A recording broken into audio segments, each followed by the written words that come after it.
जय श्री कृष्ण सभी भक्तजनों को। बोलो दशा माता की जय। आज हम दशा माता की चौथी कथा सुनेंगे।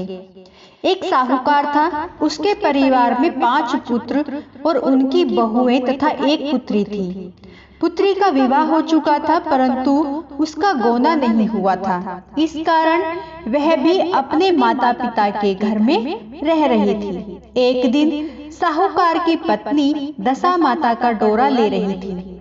उसकी बहुओं ने भी डोरे लिए।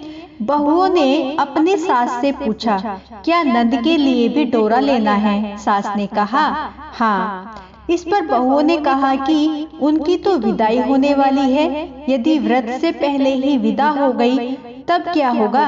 सास ने उत्तर दिया, मैं व्रत का सारा सामान साथ में रख दूंगी, वह अपने ससुराल में पूजा कर लेगी।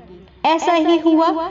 उसके ससुराल से लेने उसका पति आ गया। माँ ने बेटी को विधि पूर्वक विदा किया और उसकी पालकी में पूजा का सब सामान रखवा दिया। लड़की जब अपने ससुराल पहुंची तो उसे घर के आंगन में गलीचा बिछाकर बिठाया गया। आस पड़ोस की महिलाएं नई बहुओं को देखने आई। सब उसकी सुंदरता और गहने कपड़ों की तारीफ करने लगी। किसी की निगाह उसके गले में बंधे डोरे पर पड़ गई। वह बोली, बहू की माँ बड़ी टोटके वाली है। सबकी निगाहें उसकी बात सुनकर उसके गले में पड़े डोरे पर पड़ी।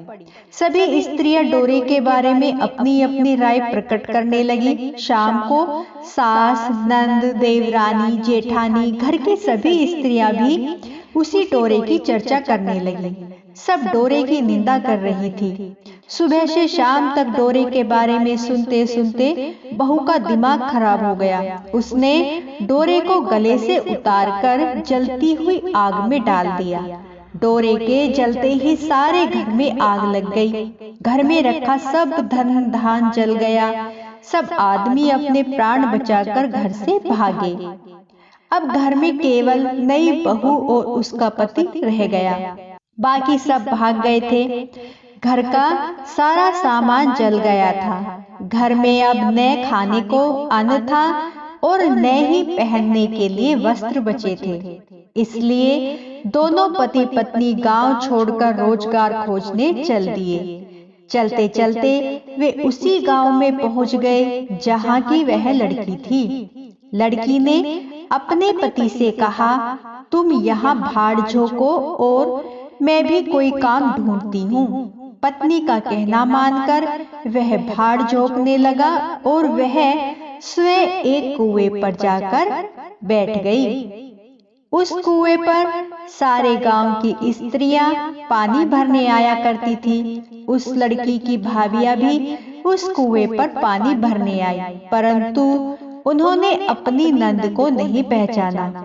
वे उससे बोली, तुम तो किसी भले घर की लड़की मालूम होती हो, कुछ काम करना चाहती हो तो बोलो। लड़की बोली, काम तो करूंगी, परंतु कोई नीच काम नहीं करूंगी। बड़ी भाभी बोली, हमारी नंद ससुराल चली गई है, तुम हमारे बच्चों की देखभाल करती रहना और हमारे घर से सीधा लेकर अपना भोजन बनाया करना। लड़की इस काम के लिए राजी हो गई। लड़की की भाभियां अपने घर आई और सास से बोली, कुएं पर एक अनाथ लड़की बैठी है, वह हमारे घर रहने और बच्चों की देखभाल करने के लिए राजी है। आप कहो तो उसे घर पर रख ले। सास ने कहा, खुशी से रख लो, परंतु आपस में कलह मत करना। सब बहुएं राजी हो गई। वे वापस कुएं पर आई और उसे घर ले आई। वह अपने भतीजे और भतीजियों की देखभाल करने लगी और अपना जीवन बिताने लगी। एक दिन दशा माता का डोरा लेने का अवसर आया। सास के कहने पर सब बहुओं ने डोरा लिया। बहुओं ने सास से पूछा कि क्या इस लड़की के लिए भी डोरा लेना है? सास ने कहा, हाँ। बहुओं ने कहा, इसी प्रकार आपने नंद जी के लिए भी डोरा ले लिया था, परंतु पूजा से पहले ही उनकी विदाई हो गई। अब इस लड़की को डोरा दिलाना चाहती हो। यदि यह पूजा से पहले चली गई तो क्या होगा? सास बोली, तुम्हारी नंद ने अपने घर जाकर पूजा की होगी। यह लड़की पूजा होने तक इसी घर में रहेगी तो अपने आप पूजा में शामिल हो जाएगी, और यदि कहीं चली गई तो वहां पर भी वह पूजा कर लेगी। सबकी सहमति से लड़की ने भी दशा माता का डोरा ले लिया।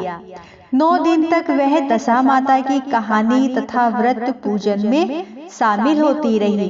10वें दिन लड़की की माता व बहुओं ने सर से स्नान किया और घर में चौका लगाया तथा पूजन की तैयारी करने लगी।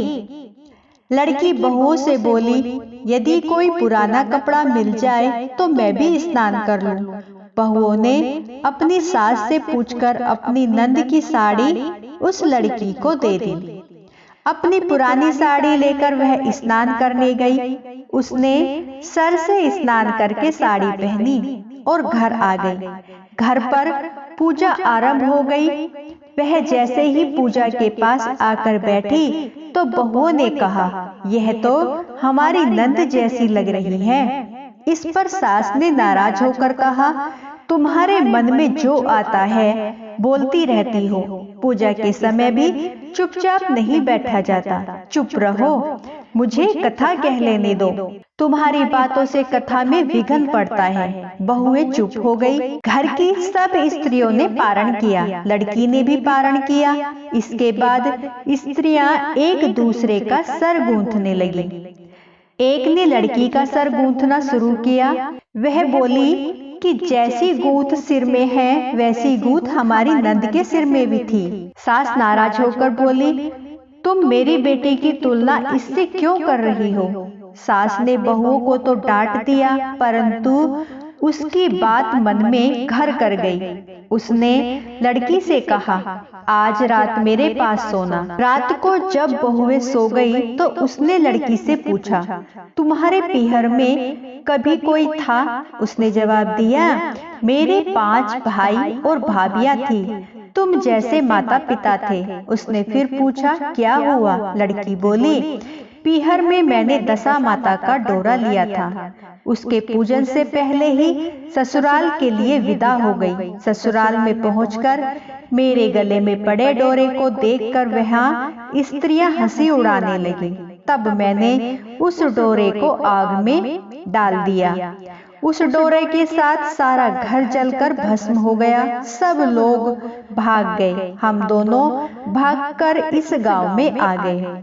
उसकी माँ ने पूछा कि तुम्हारा पति कहाँ है? लड़की ने कहा, वह भड़ पूजे के यहाँ भाड़ झोंकता है। दशा माता के प्रकोप से हमारी ये हालत हो गई है। वह समझ गई कि यह लड़की कोई और नहीं उसी की बेटी है। तब उसने अपने 5 बेटों को बुलाकर कहा कि यह तुम्हारी छोटी बहन है। सवेरा होते ही माता के कहने पर 5 भाई भड़बूजे के यहाँ से अपने बहनोई को लेकर आए। उन्होंने उसको स्नान कराया और उत्तम वस्त्र पहनने को दिए। कपड़े पहनकर वह सुंदर साहूकार दिखाई देने लगा। वह कुछ दिन ससुराल में रहकर अपने घर चला गया। घर पहुंचकर उसने देखा कि सब लोग पहले की तरह सुखपूर्वक रह रहे हैं। उसके बाद वह अपने ससुराल आया और अपनी पत्नी को विदा करके घर ले गया। वह अपनी दशा पर विचार करती हुई जा रही थी कि मार्ग में एक नदी पड़ी। उस नदी में स्नान करके अप्सराएं दशा माता का डोरा ले रही थी।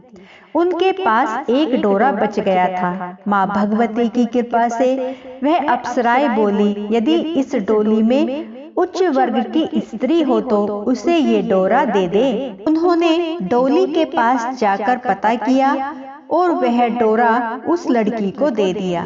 जब लड़की अपनी ससुराल पहुंची तो उसे सास थाल सजाए, नंद कलश लिए और देवरानी जेठानी अन्य मांगलिक वस्तुएं लिए उसका स्वागत करने के लिए खड़ी थी। नेक दस्तूर हो जाने के बाद लड़की को आसन पर बैठाया गया। आसन पर बैठने के बाद लड़की ने कहा, आप लोगों ने पहली बार दशा माता के डोरे के लिए अप शब्द कहे थे, जिसका फल ये हुआ कि घर के सब लोग बिछुड़ गए तथा घर का धन धान्य जलकर स्वाहा हो गया। बड़ी मुसीबतें उठाने के बाद अब अच्छे दिन आए हैं। आप इस दशा माता के डोरे की निंदा न करें। जब मेरा व्रत हो तब सब श्रद्धा पूर्वक पूजा करें। सबने खुशी खुशी उसकी बात मान ली। 9 दिन तक व्रत चलता रहा। 10वें दिन विधि पूर्वक डोरे की पूजा की गई।